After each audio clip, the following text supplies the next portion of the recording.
네, 오늘 통번역대학원 재학생분을 모시고 이렇게 인터뷰를 진행을 하게 됐습니다. 자, 먼저 시청자분들 위해서 자기 소개 한번 부탁드릴게요. 네, 안녕하세요. 저는 한국외대 통대 한영과 지금 휴학 중인 김은영이라고 합니다. 반갑습니다.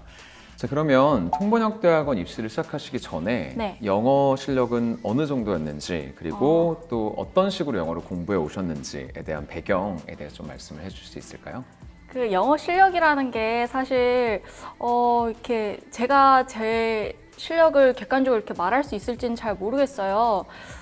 통대 입시 생각하시는 분들 다 마찬가지겠지만 저도 옛날엔 제가 되게 잘했다고 생각을 했고요.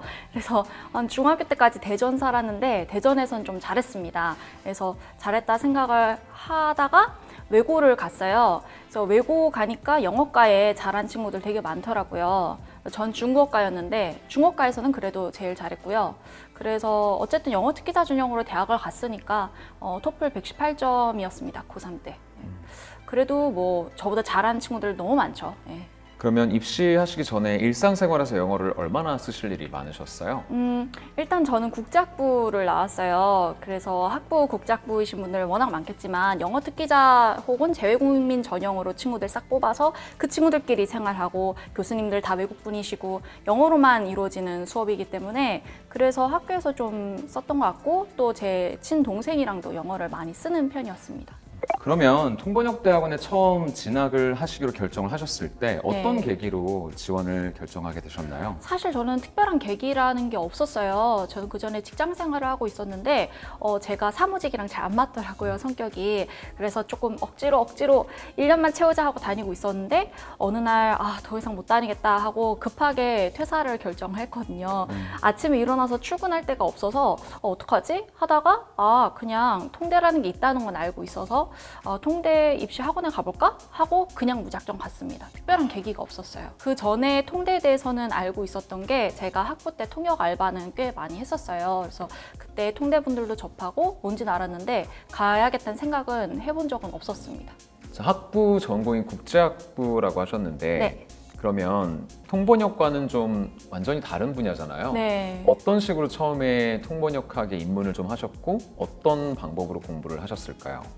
통번역학에 입문을 했다기보다는 저는 대학생 때 알바를 굉장히 많이 했어요. 그래서 과외도 많이 했고 통역 알바, 번역 알바 그냥 있는 대로 저는 이제 돈을 벌어야 되는 입장이었기 때문에 했는데요. 그래서 자연스럽게 통역이라는 거를 이제 실전 경험을 통해서 많이 하게 되었고 나중에 통대 입시를 급하게 충동적으로 결정하면서 더 본격적으로 했습니다.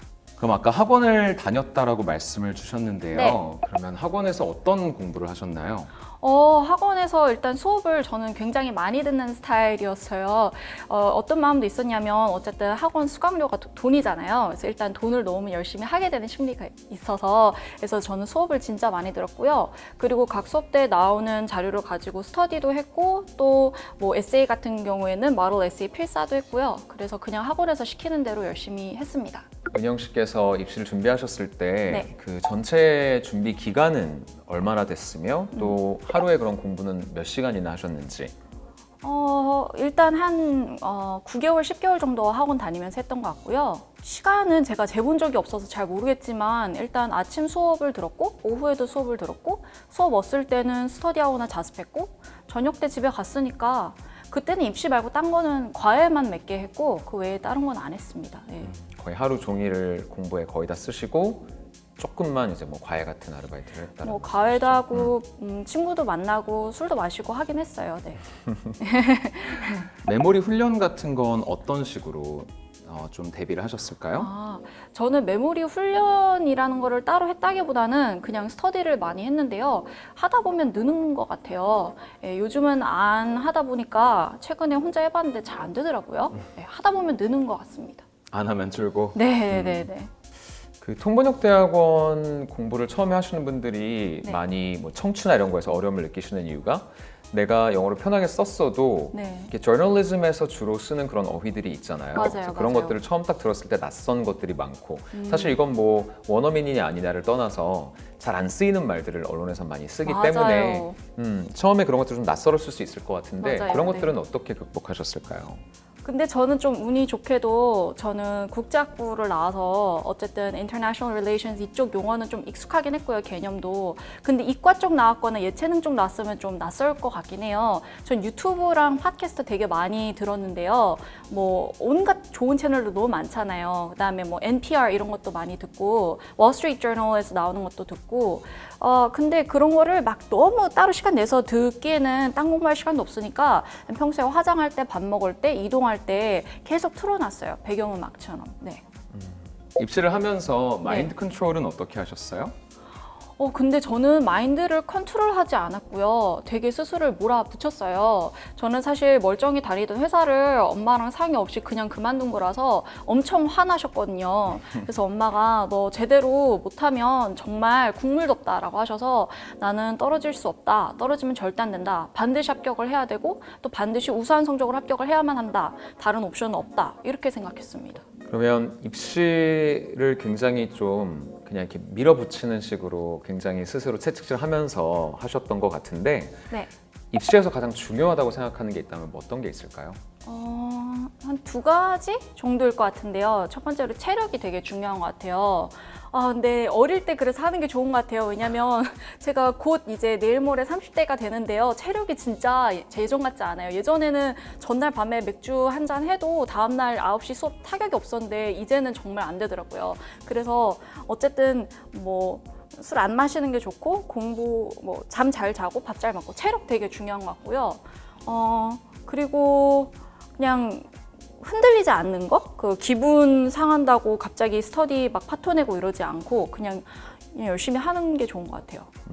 요거는 글쎄요, 개인별로 좀 대답이 많이 다를 것 같은데 생각도 많이 다르고요. 만약에 내가 외대에 지원을 했는데 떨어졌다. 네. 그러면 외대에 될 때까지 몇 번을 더 지원을 하셨을 것 같아요?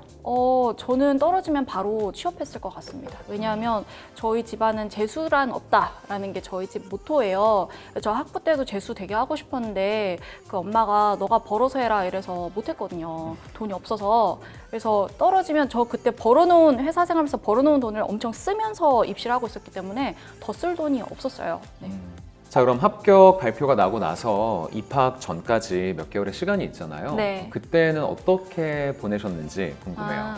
사실 제가 그때 공부를 많이 하겠다 결심은 되게 많이 해서 책도 많이 사고 했거든요. 근데 결국에는 안 했고요. 그냥 쉬면서 학생 신분으로 할 수 있는 통역 알바도 되게 많아요. 전문 통역사가 아닌 학생 신분일 때 할 수 있는 그 나름대로의 수요가 또 있고 공급이 있는데 그때 맞는 할 수 있는 통역 일들을 많이 했고요. 근데 되게 재밌는 경험이었고 또 전문 통역사로서 하는 일과 조금 결은 다르지만 어쨌든 연관이 있는 일이기 때문에 도움도 됐던 것 같습니다. 지금 그 휴학을 하신 상태인데 네. 통번역대학원 1학년 지금 입학을 앞두고 계신 분들 중에서 네. 이 재학생 인터뷰에 관심을 갖고 보시는 분들이 많을 것 같아요. 네. 그러면 내가 해보니까 통번역대학원 1학년 때 이런 건 꼭 했으면 좋겠다 또는 이거는 좀 안 하는 게 좋겠다 하는 그런 어떤 조언이 후배분들에게 있다면 어떤 게 있을까요? 안 했으면 좋겠다는 잘 모르겠고요.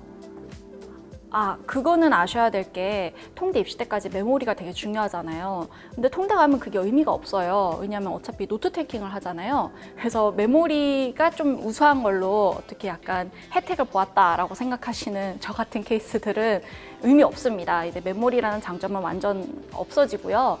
그래서 노트 테이킹을 좀 잘 하셔야 됩니다. 저는 그게 참 힘들었고요. 자, 그럼 만약 입학대로 다시 돌아간다. 네. 내가 이제 신입생이다 라고 네. 한다면 무엇을 어떻게 다르게 하고 싶으신지.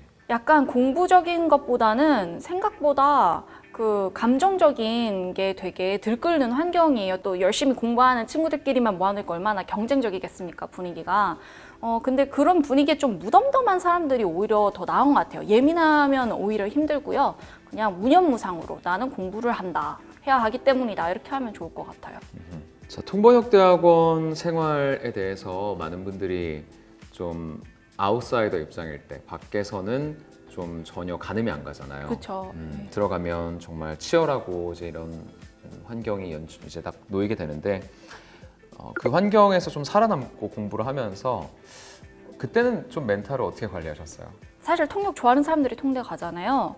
그래서 공부는 재밌고 그냥 크리틱을 받는 게 조금 상처가 될 수도 있고 또 상대방한테 나도 모르게 상처가 되는 크리틱을 줄 수도 있게 되는 것 같아요.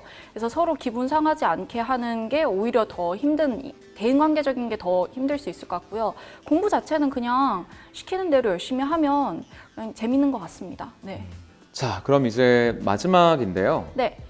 이 영상을 합격하고 입학을 앞둔 분들 또는 통번역대학원에 대해서 막연하게 좀 궁금증을 갖고 계신 분들도 보시겠지만 네. 동시에 통대 입시를 할까 말까 좀 고민하고 계신 분들이나 또는 갓 마음을 먹은 분들, 수험생분들도 많이 보실 것 같은데 그런 분들에게 좀 하고 싶은 말이 있다면 어떤 게 있을까요? 통대 입시를 결심하게 된 계기는 사람마다 다 다를 것 같아요. 상황들도 다 다르고. 하지만 어쨌든 간에 하기로 마음 먹으셨잖아요.